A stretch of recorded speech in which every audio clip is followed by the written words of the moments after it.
Короче, жигиттер. Да. И что выдает результат проверки? Там отсвечивает. Давайте вот так вот. А то, что у тебя ничего нету? Ага.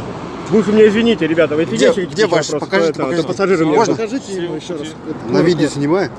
С 15 числа это должно быть у тебя.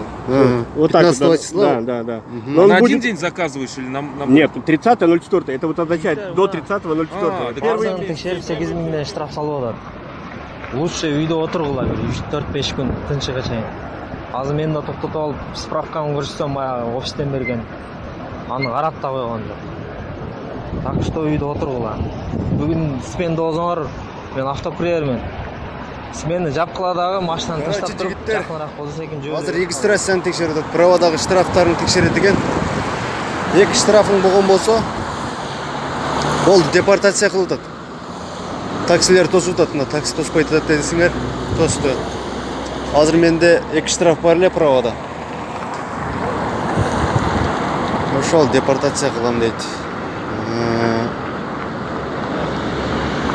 Шо? Электронный пропуск боюнча эртең 15-ден не действует дейт. Баягы Яндекс жөнөткөн пропускча. Электронный башка болот дейт. Bunlar жарабайт дейт.